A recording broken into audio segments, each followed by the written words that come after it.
Hey there! You might know Barak in Spanish. Our channel has over 400,000 subscribers. Well, this is the official English version. Same content, same passion. Now in your language. But we need your help to grow. Hit that subscribe button and join us on this new journey. Now, let's get back to the video.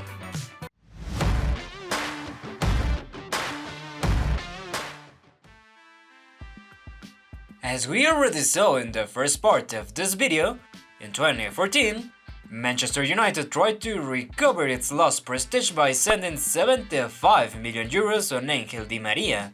From that point on, the club hasn't stopped hyping up its fans each year with ultra-expensive signings. 60 million euros for Anthony Martial in 2015, 85 million euros for Romelu Lukaku in 2017, 89 million euros for Harry Maguire in 2019, 85 for Jadon Sancho in 2021, 95 million for Anthony and 71 for Casemiro in 2022, 78 million for Rasmus Hojlund in 2023.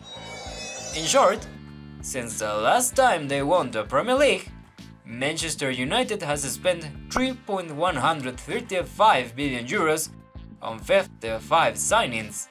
None of them as exciting, as insanely expensive, and as disappointing as Paul Pogba. The United homegrown player returned in 2015 in exchange of 105 million euros, the most expensive signing in football history by that time. Pogba lasted 6 seasons in Old Trafford, just to be sent back to Juventus for free. Christian Vieri signed with Atalanta in 1995. In 1996, he joined Juventus. In 1997, Atletico Madrid. In 1998, Lazio subbed in. And in 1999, Vieri didn't just break the transfer record, he shattered it. Danielson, who we already talked about in the first part of this video, had broken the record in 1998. 5 billion pesetas, roughly 30 million euros. 1 year later, the Italian striker didn't cost 31 or 32, or even 35 million, but 46 million euros. People thought it would take at least 10 or 15 years for anyone to pay that kind of money for a footballer. But no, it was 1999, and the madness of modern football was just beginning, ushered in by a mercenary named Christian Vieri. It wasn't the best signing in history, nor the worst, nor the most expensive of all time, nor the cheapest. It was simply the most extravagant, the most unexpected, and the most incomprehensible. Oh, and of course, a double signing. West Ham United was a truly dreadful team in 2006, when they somehow landed Carlos Tévez and Javier Mascherano, both 22 years old, and already playing for an strange club given their talent, Corinthians. So, how on earth did they end up at West Ham? The answer is that Mascherano and Tévez weren't owned by Corinthians, or even by West Ham. They belonged to a shady investment fund that had bought the rights directly from Boca Juniors and River Plate. They leased them out every few years to different clubs in different leagues. Tévez stayed for a season. Mascherano only lasted 6 months. The scandalous double signing forced football to ban third-party ownership altogether. One of the noisiest transfers in Premier League history was Ashley Cole's, who became known as Casually Cole. After leaving Arsenal for Chelsea, regarded as the best left-back of his generation, the Arsenal Academy graduate moved to Chelsea at age 25, right after losing the 2006 Champions League final. The transfer was especially scandalous because Cole had secretly negotiated with Jose Mourinho behind Arsenal's back, violating Premier League rules. Both were fined, but in the end, they got what they wanted. Chelsea didn't just steal one of Arsenal's most beloved players. They also went on to become the biggest club in London. Arsenal, they were just the next in the line. In 2007, LA Galaxy announced that David Beckham was going to play soccer in the MLS. The world put their eyes on them, like a lot of attention. It was assumed that the British man will get $250 million just to arrive in MLS, which was incomprehensible. But people expected that coming from the Americans, so it was believable. Years later, it was known that the amount of money was just part of a marketing strategy to make even more noise. And they completely made it. Beckham played 5 years in LA and accomplished his other mission, giving the MLS a little bit more of recognition. Fernando Torres was a Spanish forward that played for Liverpool. He scored a lot of goals. His favorite big team was Chelsea, but that was until the 2011 winter transfer window happened. The club from London decided to stop fighting the enemy and became El Niño into the most expensive signing of a winter market, 58 million euros. Torres played 3.5 years with Chelsea. He broke all the records as a complete disappointment. In 1932 it was Joseph Samitier, Evaristo in 1962, Bernd Schuster in 1988. They were the 3 historic stars that dared to do the most scandalous of the steps. Until in 1995, Michael Laudrup decided to not renew his contract with Barcelona. He was an idol during the 5 seasons he played for the Culés. Barcelona, winner of 4 consecutive leagues, considered that the Dane was already old, and Johan Cruyff let him go. He never imagined that Laudrup would choose to play for Real Madrid, even less so that at 31 years old, he will win his 5th consecutive league. To understand the consequences of the Laudrup signing, you just have to know that in his last season with Barcelona, he was in the historic 5-0 against Real Madrid. In his first season as a merengue, he was again in the winning side. Real Madrid 5, Barcelona 0. After spending 2 seasons injured and on the verge of announcing his retirement from football, Ronaldo made a miraculous recovery and, at 25 years old, took over the world at the 2002 World Cup in Korea, Japan. He wasn't quite the same as before, but he was still the best. The Brazilian confirmed the rumors and, after the tournament, became the 3rd Galáctico in the 3rd year of Florentino Pérez, who paid Inter Milan 45 million euros for him, a huge amount of money, but far less than what have been paid to Barcelona in 2000 and Juventus in 2001. A clear sign that, after so many injuries, betting on Ronaldo in 2002 was risky. A risk that paid off, because the Brazilian weighed 100 kilos of pure gold and stayed injury-free for 4.5 seasons at Real Madrid. The story was long, very long. Every single year it was the same. Kylian Mbappé was about to join Real Madrid. This time it was for real. And yet every year he ended up staying at Paris Saint-Germain. Until 2024, when the Frenchman finally made up his mind. Mbappé left for Real Madrid to win the Champions League and the Ballon d'Or. It's just that in his first year, the exact opposite happened. Diego Armando Maradona was 21 years old and playing for Boca Juniors when in 1982, Barcelona made him the most expensive footballer in history by paying what was then considered an absurd amount, 7.5 million euros. But it wasn't as far or simple as I'm making it sound. The negotiations were filled of obstacles, middlemen, and delays. Also that, in the end, Diego ended up playing only halfway and just for 2 seasons for Barça. In 2003, Real Madrid bought much more than just a midfielder from Manchester United.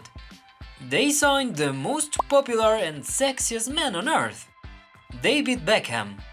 Sir Alex Ferguson had had enough of the player's fame, which had become uncontrollable, and that's when he decided to sell him to Madrid. In front of the world's watchful eyes, Beckham walked out with Florentino Perez to sign his contract, wearing an already iconic white suit and sporting that man-bun haircut that 22 years later, people are still trying to copy. The Englishman spent 4 seasons in the Spanish capital. In 1996, Ronaldo was 20 years old, and at Barcelona, he transformed by all accounts and without any debate into the best footballer in the world. But the Brazilian superstar only lasted 1 year at the Catalan club. Why? Because when Barca signed him from PSV Eindhoven, they included a buyout clause that seemed absolutely prohibited at the time, $27 million. 30 years ago, paying that much for a football player was really unthinkable. But it was Ronaldo, the phenomenon, and Inter Milan paid that then astronomical amount. Ronaldo broke the record for the most expensive footballer in history, and spent 5 years at Inter, though he famously spent half of that time injured. The rest of the world may have forgotten about Sol Campbell, but not the streets of London, especially not North London. Capped 73 times for the national team, the centre-back was named to the team of the tournament at the 2002 World Cup in Korea, Japan, and again at Euro 2004. A product of the Tottenham Hotspur Academy, Campbell made his debut and played 9 seasons with the Spurs, half of them as team captain. He was in the process of renewing his contract, wanted to be the club's highest paid player, and got his wish. But he also wanted to play in the Champions League, and that was simply impossible at Tottenham. What made Sol Campbell betrayals unforgettable was that it happened in complete silence. The press didn't catch a thing. There were no rumors linking him to Arsenal.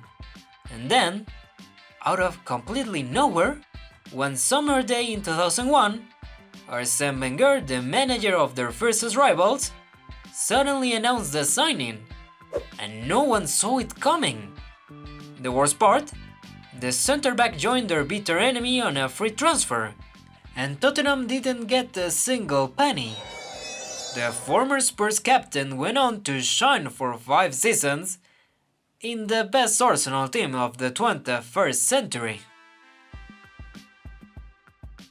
For 8 long years, no one dared to top the 78 million euros Real Madrid had paid for Zinedine Zidane in 2001.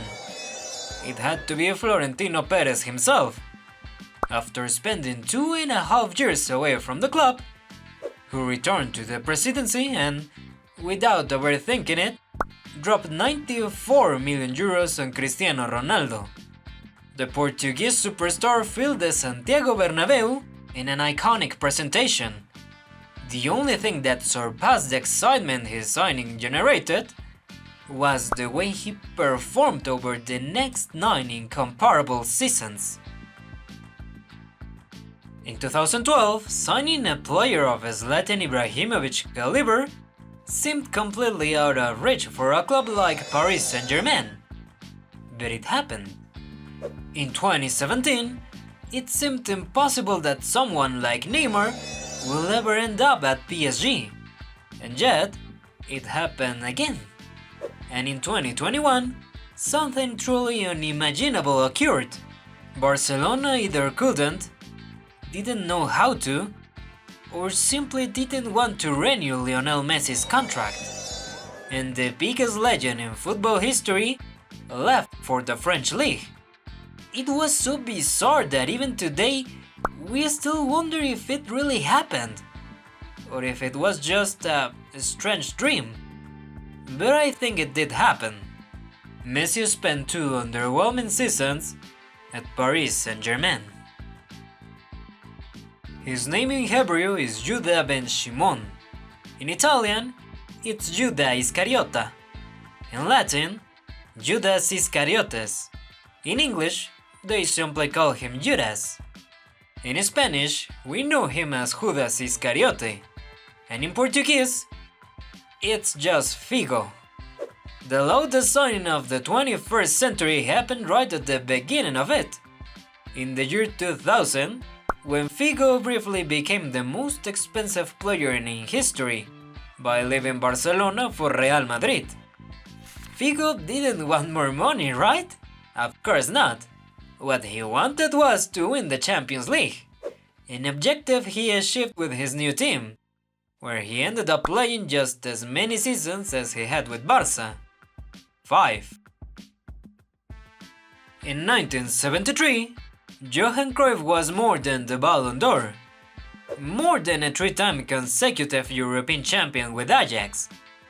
The Dutchman was a cultural icon, a free spirit. Everyone wanted to be Johan Cruyff. Image-wise, he was the David Beckham of the 1970s. And on top of that, add what he did on the pitch. Without a doubt, Cruyff was the best player on the planet. The excitement around his signing was so intense that Barcelona sold tickets just to present the player, who also started charging to be interviewed.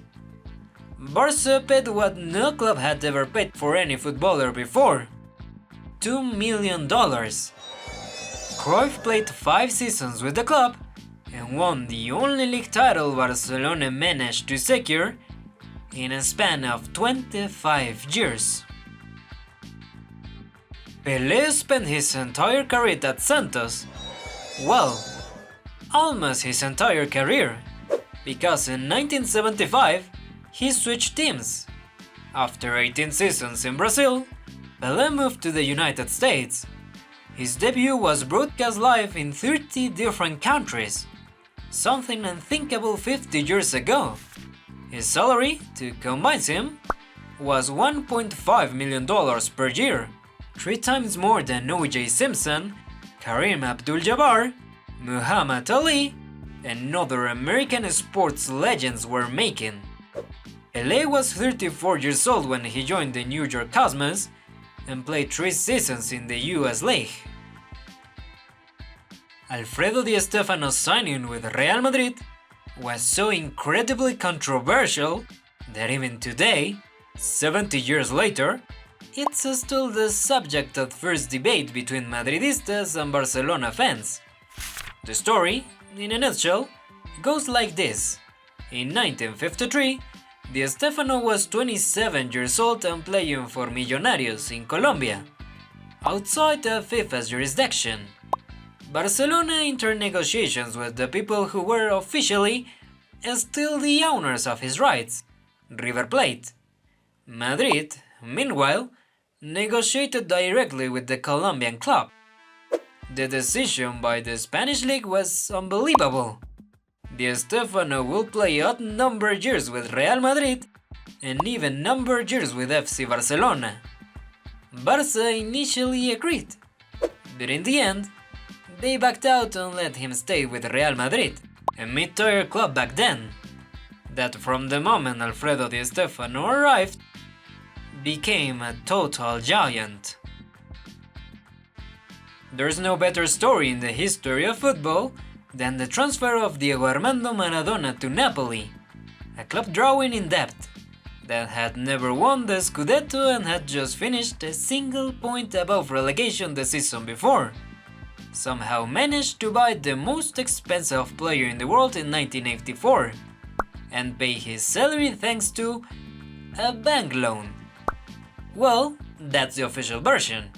You don't seriously believe that the Camorra, the Neapolitan mafia, had nothing to do with funding such a massive operation, do you?